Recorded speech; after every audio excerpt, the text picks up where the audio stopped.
आपके साथ मैं हूं प्राची पाराशर। आज प्रहार हिंदुस्तान में चल रही जातिगत राजनीति पर।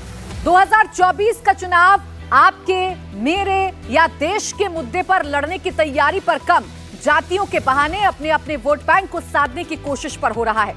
24 के चुनाव में किसी भी कीमत पर मोदी को हराने के मंत्र पर काम करने वाले विरोधी दल जात के नाम पर जोड़कर मोदी के वोट बैंक को तोड़ने की कोशिश कर रहे हैं।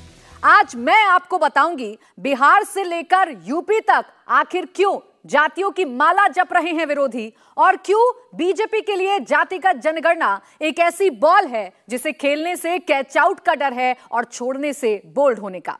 यह सब कैसे हो रहा है, यह अगर आपको समझना है तो पहले आप बिहार से आ रहे बयानों को सुनिए, उसके बाद मैं आपको बताऊंगी बिहार में क्यों जातियों पर हो रहा है घमासान। पूरी तरीके से ये साफ हो गया जो बात हम लोग पहले कहते थे कि बीजेपी चाहती ही नहीं है कि सेंसस हो, या कोई स्टेट अगर इंडिपेंडेंटली अगर सर्वे भी करा रहा है, जो गरीबों को देखते हुए, आर्थिक स्थिति को देखते हुए, जातियों को देखते हुए, ताकि वो कल्याणकारी योजना बनाए, ये तो शुरू से विरोधी रही है और अभी भी विरोध कर रही है। तो अब तो बीजेपी का चेहरा जो है उजागर हो गया है जनता के बीच, अब सब लोग जान रहे हैं। और इतने ही अगर पक्षधर हैं तो देश भर में करा ले, किसने रोका था? हम लोग तो गए थे मांग करने प्रधानमंत्री जी से। जो सेंसस एक्ट है, जनगणना एक्ट है 1948, उसके तहत जनगणना कराने का अधिकार केवल केंद्र का है। लेकिन अगर कोई सर्वे कराता है, कोई आंकड़े इकट्ठा करता है, तो वो उसके लिए स्वतंत्र है। तो जो बार बार भारतीय जनता पार्टी जो कह रही थी ये सर्वे है, ये सर्वेक्षण है, ये आंकड़े इकट्ठा किए जा रहे हैं, ये जनगणना नहीं है, ये सेंसस नहीं है। तो जो भारतीय जनता पार्टी का बिहार में स्टैंड था उसी के अनुरूप केंद्र ने अपना एफिडेविट फाइल किया है। हम उनके इस एफिडेविट का स्वागत करते हैं और मैं उम्मीद करता हूं कि बहुत जल्द सुप्रीम कोर्ट जो है बिहार के पक्ष में और हाईकोर्ट के समान जातीय गणना के पक्ष में फैसला देगा, क्योंकि भारतीय जनता पार्टी जातीय गणना के पक्ष में है। तो आपने सुना, बिहार में दोनों ही पक्ष जातीय समीकरणों को फिट करने में लगे हैं।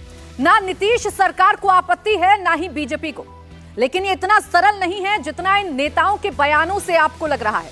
ऐसा मैं क्यों कह रही हूं, यह आपको समझना है तो पहले एक एफिडेविट मैं आपको दिखाऊंगी जिसमें केंद्र सरकार यानी केंद्र की बीजेपी सरकार सुप्रीम कोर्ट को बता रही है कि जातिगत जनगणना का अधिकार सिर्फ केंद्र को होना चाहिए, क्योंकि बिहार की नीतीश सरकार जातिगत सर्वे कराकर पहले ही अपना कार्ड खेल चुकी है, जिस पर दबी जुबान में बीजेपी ने समर्थन भी किया था। लेकिन अब बीजेपी ये कह रही है कि जातिगत सर्वे कराने का अधिकार जरूर राज्य सरकार को है, लेकिन जनगणना कराने का अधिकार सिर्फ केंद्र सरकार को है, और इसके लिए बाकायदा हलफनामा दायर किया गया है केंद्र की तरफ से सुप्रीम कोर्ट में। और ये उम्मीद जताई जा रही है बीजेपी की तरफ से कि सुप्रीम कोर्ट उनके पक्ष में फैसला लेगा। लेकिन इस हलफनामे को लेकर इतना विवाद क्यों है, और कौन है पिछड़ा विरोधी, कौन है दलित विरोधी, ये सियासत क्यों हो रही है बिहार के अंदर, ये समझना है तो पहले आपको मैं हलफनामा दिखाती हूं, उसके बाद मैं आपको बताऊंगी कि जातीय समीकरण बिहार का क्या कहता है, या पूरे देश में इसकी चर्चा क्यों हो रही है। पुराना एफिडेविट जो था, केंद्र के अलावा कोई और जनगणना या जनगणना जैसी प्रक्रिया नहीं करा सकता है, जनगणना कराने का हक सिर्फ और सिर्फ केंद्र सरकार के पास होगा, ये एफिडेविट में था। पुराने एफिडेविट में था कि केंद्र के अलावा कोई और जनगणना नहीं करा सकता है। इसी बात को आधार बनाकर सुप्रीम कोर्ट में केंद्र सरकार गई है और साफ तौर पर कहा है कि यह अधिकार सिर्फ और सिर्फ केंद्र सरकार का है। यानी जातियां बीजेपी भी साधना चाहती है, जातियां इंडिया गठबंधन भी साधना चाहता है, अपने अपने वोट बैंक को इकट्ठा करके रखना चाहता है, सेंधमारी ना हो जाए वोट बैंक में, ये कोशिश तमाम राजनीतिक दलों की तरफ से की जा रही है।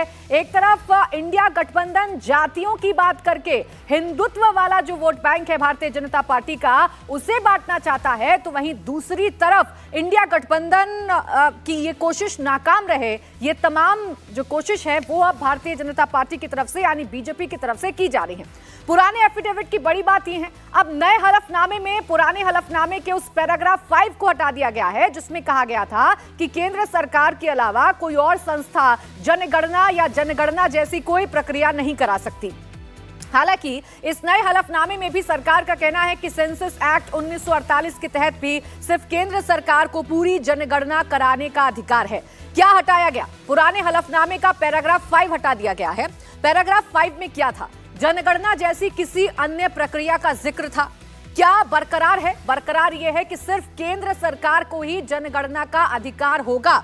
इसमें अधिकार क्यों, यानी किस एक्ट का जिक्र किया गया है? तो सेंसस एक्ट 1948 के तहत यह अधिकार सिर्फ केंद्र सरकार का है। ये इस हलफनामे में केंद्र सरकार की तरफ से जिक्र किया गया है और सेंसस एक्ट 1948 को आधार बनाकर सुप्रीम कोर्ट से यह कहा गया है कि यह अधिकार सिर्फ केंद्र सरकार को दिया जाए।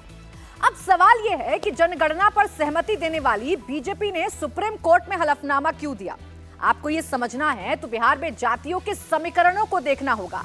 इससे आपके सामने यह साफ हो जाएगा कि क्यों लालू नीतीश जातीय जनगणना की बात जोरों शोरों से कर रहे हैं और केंद्र सरकार ने यह कदम क्यों उठाया है। तो पहले बिहार का जातिगत समीकरण मैं आपको समझाती हूं और आपको बताती हूं कि लालू और नीतीश क्या गठजोड़ बनाने की कोशिश कर रहे हैं। दरअसल लालू का समीकरण कहता है MY वोट बैंक यानी मुसलमान और यादव, जो कि 30% वोट शेयर उनका है। 45% वोट शेयर को पछाड़ना मुश्किल है। ऐसा क्यों? क्योंकि यहां पर आपको नीतीश का समीकरण देखना होगा। नीतीश का जो वोट बैंक है वो है कुर्मी, कुशवाहा और कोयरी, जिसका पूरा वोट शेयर बनता है 15%, यानी 30 से आप 15 को जोड़ दीजिए, ये टोटल वोट शेयर हो जाता है 45% का। इस 45% वोट शेयर को साधने की कोशिश नीतीश और लालू कर रहे हैं और इसी वोट बैंक को बचाने की कोशिश बीजेपी की तरफ से की जा रही है। इसमें सेंधमारी ना हो जाए, ये वोट शेयर एक तरफा ना चला जाए, एक मुश्त ना चला जाए, इसीलिए ये कोशिश बीजेपी की तरफ से की जा रही है। अब इस जातिगत जनगणना का या फिर इस जातीय समीकरण का असर सिर्फ बिहार तक सीमित नहीं है, ये बिहार, झारखंड में भी असरदार है। उत्तर प्रदेश में भी आप देख रहे होंगे कि इन दिनों जोरदार बयानबाजी हो रही है जातियों को लेकर। सवर्ण वर्सेस दलित और पिछड़ा की लड़ाई उत्तर प्रदेश में भी लड़ी जा रही है, क्योंकि यूपी, MP और राजस्थान, छत्तीसगढ़ में भी इसका असर पड़ता है। 2011 की जनगणना की अगर आप मानेंगे तो SC 16.6% है और ST की अगर आप बात करेंगे तो 8.6% है। लेकिन बिहार में ये पूरा का पूरा मामला 45% वोट शेयर को लेकर है। अब जातीय जनगणना का सियासी असर कितना है ये आपको समझना है तो ऐसे समझिए कि संगठन में दलित पिछड़ी जातियों के नेताओं की ज्यादा भागीदारी भारतीय जनता पार्टी कैसे इस वोट बैंक को साध रही है। नजर सिर्फ नीतीश, लालू या इंडिया गठबंधन की नहीं बल्कि NDA की भी नजर है इस वोट बैंक पर, क्योंकि बड़ा शेयर है। 2024 में अगर बम्पर जीत हासिल करनी है, रिकॉर्ड जीत हासिल करनी है तो इस वोट बैंक को नेग्लेक्ट नहीं किया जा सकता है। इसीलिए वंचितों, पिछड़े तबके के लिए कल्याणकारी योजनाएं भारतीय जनता पार्टी लेकर आ रही है। संगठन में दलित पिछड़ी जातियों के नेताओं की ज्यादा भागीदारी हो, ये कोशिश बीजेपी की है। दलित पिछड़ी जातियों में PM मोदी की लोकप्रियता भी बढ़ी है। SC ST के लिए रिजर्व सीट पर भी बीजेपी ने जीत दर्ज की है। यही वो काम है बीजेपी के और उसकी सरकार के, जिसकी वजह से इंडिया गठबंधन में भी इस बात की खलबली है कि इस वोट बैंक को जैसे तैसे अपनी तरफ खींचना है, खासकर वो राजनीतिक दल जिनकी शुरुआत जातिगत राजनीति के आधार पर हुई थी। अब जातिगत रिजर्वेशन टेंशन क्यों बना हुआ है? ये क्यों इस तरीके की बॉल है कि जिसे खेलना भी मुश्किल है और जिसे छोड़ना भी मुश्किल है? इसे समझना है तो आप ऐसे समझिए कि अगर ये होता है जातिगत रिजर्वेशन या जातिगत जनगणना होती है तो फायदा उन वर्गों के एक सीमित वर्ग तक ही सीमित रहेगा जो इसमें शामिल हैं। जैसे आप एग्जाम्पल के तौर पर लीजिए कि SC आरक्षण में केवल जाटव जातियों तक ही सीमित रह जाता है। जाटव जातियों को, जो कि वोट बैंक है मायावती का, सिर्फ उनको ही फायदा मिलता है। अनुसूचित जातियों का बड़ा हिस्सा इससे वंचित रह जाता है। OBC आरक्षण केवल यादव, कुर्मी जैसी जातियों तक ही सिमटा रहता है और इन्हीं पॉइंट्स को आधार बनाया जाता है NDA की तरफ से, बीजेपी की तरफ से, और ये बताया जाता है कि कैसे बाकी जो राजनीतिक दल हैं यानी जो विपक्षी दल हैं वो जातियों के आधार पर बांटकर देश के विकास की रफ्तार को तोड़ना चाहते हैं। अब बिहार में जो आज राजनीति हो रही है वो राजनीति कोई आज की राजनीति नहीं है। बिहार में चाहे लालू यादव को लीजिए, चाहे नीतीश कुमार को लीजिए, इनकी राजनीति की शुरुआत इन्हीं जातिगत समीकरणों की वजह से हुई है। इस सियासी समीकरण को साधने की परंपरा बिहार में 3 दशक से भी ज्यादा पुरानी है। लालू ने सबसे पहले 90 के दशक में MY समीकरण बनाया। 15 साल तक बिहार पर राज भी किया, तो बाद में नीतीश कुमार ने भी लवकुश समीकरण पर दांव लगाया था। जात के नाम पर बिहार के नेता कैसे काम करते हैं, ये आपको बिहार की राजनीति को अगर आप समझेंगे, बिहार की राजनीति को अगर आप करीब से देखेंगे तो आपको समझ में आ जाएगा। 15 साल तक एमवाई समीकरण के सहारे आरजेडी ने राज किया है। वहीं नीतीश कुमार की अगर आप बात करें तो नीतीश कुमार लवकुश कुर्मी कोयरी समीकरण से फायदा लेते हैं। इन जातियों को साध कर नीतीश कुमार अपने वोट बैंक को इंटैक्ट रखते हैं और यही वजह है कि वो लगातार 15 सालों से सत्ता में है, यानी कि सिंहासन पर बैठे हुए हैं। लवकुश कुशवाहा वोट बैंक को साधने के लिए नीतीश कुमार कोशिश करते हैं, तो उपेंद्र कुशवाहा को नीतीश से अलग करके इस वोट बैंक में सेंधमारी करने की कोशिश बीजेपी भी कर रही है। अब ये बात हम क्यों आपको बता रहे हैं, ये बात इसलिए ध्यान देने लायक है क्योंकि बिहार सरकार का इस पूरे मसले पर यही स्टैंड है कि वो जनगणना तो करा ही नहीं रही है, वो तो सिर्फ जातिगत सर्वे करा रही है ताकि हलफनामे वाले पेज में ना फंसे, उनका ये कार्ड चल पाए। इसीलिए इसे जातिगत जनगणना की बात नहीं बल्कि इसे जातिगत सर्वे का नाम कुछ नेताओं की तरफ से दिया जा रहा है। बीजेपी तो विरोधी है बुरी तरह से, इसको हम लोगों ने बताया भी है और इसको नहीं चाहता है बीजेपी और संघ, ये दोनों में गड़बड़ी है, नाकुर नुकुर कर रहे हैं। लालू जी ने 15 साल आरक्षण दिया नहीं, लेकिन रोज चिकर के कहते हैं कि मैं जब तक हूं आरक्षण खत्म नहीं हो सकता। अरे आप दिए कहां थे? पहले उन्होंने आरक्षण का फायदा अपने लिया, फिर अपनी पत्नी को आरक्षण दिया, और आरक्षण किसको दिया? पहले अपने एक बेटा को दिया, फिर एक बेटी को दिया, फिर दूसरे बेटा को दिया, और अब चौथे बेटे परिवार के सदस्य एक दूसरी बेटी को देने की तैयारी है साथियों। तो यही आरक्षण का लालू जी का मॉडल, और अभी जातीय जनगणना का खूब भ्रम फैला रहे हैं। अरे हमने तो पिछले 3 दिनों से मैं कह रहा हूं कि भारतीय जनता पार्टी कह रही है आपको, आप रिपोर्ट जारी क्यों नहीं करते हो? कौन जाति कितनी आबादी है, जनगणना का अधिकार भारत सरकार को, लेकिन सर्वेक्षण का कार्य तो आप करा ही रहे, तो इस रिपोर्ट को जारी कब करोगे? तो जातियों की लड़ाई सिर्फ और सिर्फ बिहार तक सीमित नहीं है। बिहार से निकलकर यूपी में भी कुछ इसी तरीके की सियासत देखने को मिल रही है। कोशिश यही है इंडिया गठबंधन की कि जो एक इंटैक्ट वोट बैंक है, जिसके जरिए लगातार 2 बार से एनडीए जीत दर्ज कर रहा है, इस इंटैक्ट वोट बैंक को तोड़ा जाए। ऐसा क्यों है, ये आपको कुछ ग्राफिक्स के जरिए, कुछ डेटा के जरिए मैं समझाती हूं। दरअसल मोदी ने सभी जातियों में अपनी पैठ पढ़ाई है और इन जातियों को जोड़ने वाला सबसे बड़ा फेविकॉल धर्म है। यानी मंडल कमंडल की जो राजनीति करने की बात बीजेपी की तरफ से की जाती है, सबका साथ सबका विकास का जो नारा बीजेपी की तरफ से दिया गया है, इसी नारे की तोड़, यानी इसी नारे की जो काट है वो खोजने की कोशिश विपक्ष कर रहा है। 2019 का पोस्ट पोल सर्वे यह बताता है कि 44% हिंदुओं ने बीजेपी को वोट दिया था। इसमें 8% हिंदू वोट एनडीए पार्टनर्स को भी मिला था। यानी कुल मिलाकर 52% हिंदू मोदी के चेहरे पर यह वोट मिला था और बाकी 48% वोट 300 से ज्यादा पार्टियों में बट गया था। 52% एक बड़ा हिस्सा है वोट शेयर का। यह हिंदू वोट बैंक जो सबका साथ सबका विकास और मंडल कमंडल वाली राजनीति के चेहरे के तौर पर प्रधानमंत्री नरेंद्र मोदी को मिला था, इसी 52% वोट बैंक को तोड़ने की कोशिश इंडिया गठबंधन की तरफ से की जा रही है और इसका एपिसेंटर फिलहाल बिहार बना हुआ है। अब बिहार की अगर आप सिर्फ बात करेंगे, यहां पर मोदी का स्ट्राइक रेट क्या कहता है, यहां के पिछले रिजल्ट्स क्या कहते हैं, तो बिहार में कुल अगर आप लोकसभा सीटों की बात करेंगे तो 40 लोकसभा सीटें हैं। 17 सीट पर बीजेपी ने चुनाव लड़ा था क्योंकि पिछली बार लोकसभा चुनाव में बीजेपी का गठबंधन जेडीयू के साथ था। 17 सीट पर बीजेपी ने चुनाव लड़ा था और 17 की 17 सीटें भारतीय जनता पार्टी ने जीती थी। यानी सिर्फ आप बीजेपी के स्ट्राइक रेट की बात करेंगे तो 100% रहा है बिहार में। 17 की 17 सीटें जीती हैं 2019 लोकसभा चुनाव में।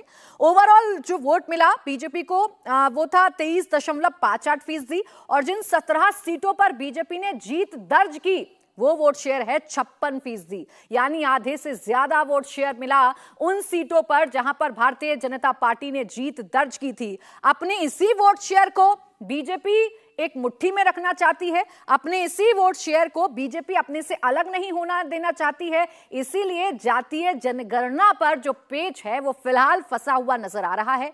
इस पेच को सुलझने नहीं विपक्ष देना चाहता है, क्योंकि इससे फायदा विपक्ष को भी है। ये वोट शेयर बटेगा और इस वोट शेयर के बटने से सीधा फायदा विपक्ष को हो सकता है। अब जातिगत जनगणना के पक्ष में जेडीयू और आरजेडी की तरफ से तर्क दिए जा रहे हैं और इन दोनों तर्कों में अलग अलग बातें कही जा रही हैं। यानी एक लड़ाई तो इंडिया गठबंधन वर्सेस एनडीए है। इंडिया गठबंधन ये बता रहा है, जेडीयू आरजेडी ये बता रही हैं कि बीजेपी पिछड़ा और दलित विरोधी है, लेकिन अपने ही गठबंधन में विरोधाभास है। कैसे, आपको कुछ बयानों के जरिए बताऊंगी। जेडीयू ये कह रही है कि किस जाति की कितनी आबादी है हमें ये पता चल जाएगा इस सर्वे से। डेटा का इस्तेमाल करके हम डेवलपमेंट स्कीम्स बनाएंगे, यानी हम जन कल्याणकारी योजनाएं बनाएंगे। जबकि आरजेडी का तर्क इससे बिल्कुल अलग है। आरजेडी ये कह रही है कि जातियों को आबादी के हिसाब से हम लोग आरक्षण देंगे, आरक्षण के दायरे को बढ़ाने के लिए डेटा होना चाहिए। यानी एक तरफ जेडीयू यानी नीतीश कुमार ये कह रहे हैं कि हम जो ये सर्वे करा रहे हैं उससे हम जन कल्याणकारी योजनाएं बनाएंगे, जबकि आरजेडी ये कह रही है, जो आरजेडी की एक पृष्ठभूमि रही है राजनीति करने की, आरक्षण का मुद्दा सबसे ज्यादा आरजेडी की तरफ से उठाया जाता है। आरजेडी ये कह रही है कि सर्वे का सीधा सीधा जो फायदा है वो आरक्षण देने में होगा। इस डेटा के जरिए हम उन जातियों को आरक्षण दे पाएंगे जो पिछड़ी हैं। यानी अभी इंडिया गठबंधन में ही नीतीश वर्सेस आरजेडी नजर आ रहा है। अगर आपके पास वैज्ञानिक आंकड़े होंगे जो वो कह रहे हैं, समकालीन वैज्ञानिक आंकड़े, आखिरी जातिगत जनगणना 31 में हुई थी, उसके बाद पाकिस्तान और बांग्लादेश नाम के 2 देश बने। मंडल कमीशन ने 31 के आधार पर 52% आबादी और 3743 जातियां तय की। लेकिन जब अब सीलिंग खत्म हो गई है ईडब्ल्यूएस की वजह से, क्या इसे ऊपर नहीं जाना चाहिए? और ऊपर जाने के लिए क्या चाहिए आपके पास? आरक्षण के दायरे को बढ़ाने के लिए आंकड़ा चाहिए कि क्या सामाजिक आर्थिक परिवेश है। अगर वो आंकड़ा नहीं होगा तो कौन सी नीति लोगों तक पहुंचेगी? कैसे आप चिराग रोशन करेंगे अंधेरे घरों में?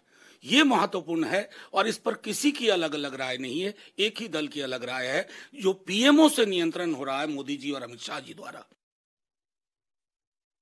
हम बराबर कहते हैं किसी पार्टी ने क्या कहा है, ये पार्टी का अधिकृत व्यक्ति ही बोलता है, तब उसको पार्टी से जोड़िए। मनोज झा जी समझ गए ना? तो मनोज झा जी ने कहा, ये उनकी सोच है ना। ये काम तो बिहार सरकार का है। बिहार सरकार क्यों कर रही है? ये जो जाति आधारित गणना कराने का जो फैसला है, उस फैसले में के दस्तावेज में शामिल है जो सरकार क्यों करा रही है।